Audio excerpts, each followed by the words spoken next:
The three-body problem. Preamble. In the structuring of orbital systems, two or more bodies rotating around each other, there is a main structural force which is the magnetic force, apart of course from the force of gravity which mutually attracts these particles and bodies. And precisely this magnetic force is not currently taken into account in the theoretical structuring or organization of these orbital systems, but rather it is simply a matter of adjusting it only with the gravitational forces. And of course, this way there is no way to understand it or arrive at approximate real models.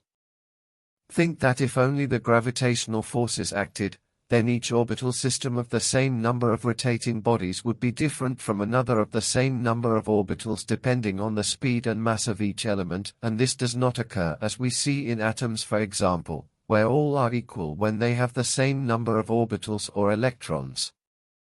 Thus, if we had two systems with the same number of orbitals and their mass, they will always form two equal systems, regardless of the initial state and speed of each of their elements.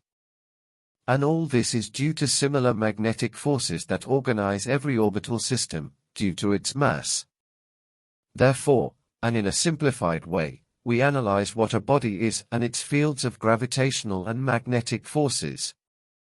The first thing that should be resolved or clarified is that we will call a body a large particle, or star, at our level, with which it not only carries a notable force of gravity but also develops an important field of magnetic forces, which together with gravity, induce the body in question to rotate on itself, spin, creating first of all a ns polar direction, and also some nascent stationary orbits in the plane of its equator, as seen in the drawing. Well, these magnetic forces will try to make the three bodies align in that ns polar direction, and plane of their spin equators. If the three bodies are equal in size, then they will most likely end up collapsing into each other, and if they are of very different size, then the largest will be located at the center of rotation, and the others will take or adhere to the stationary orbits that this largest central nucleus will build around it. The particle system of these three bodies will be more stable the more suitable the dimensions of each of them are to maintain themselves as a central nucleus and as orbitals.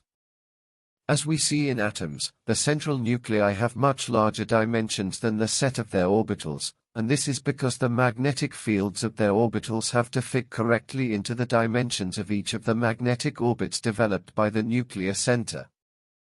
Therefore, and in summary, as my atomic model shows, orbital systems with a nucleus and orbitals around them are formed by the conjunction and structuring of the two initial forces of the cosmos, gravity that attracts, compacts and forms matter and material nuclei, and on the other hand, the magnetic forces that build positive stationary orbits around these central nuclei to form and maintain these orbital systems stable. Nuclei with orbitals around them, atoms, stars, galaxies, etc. Well friends, thanks for your interest.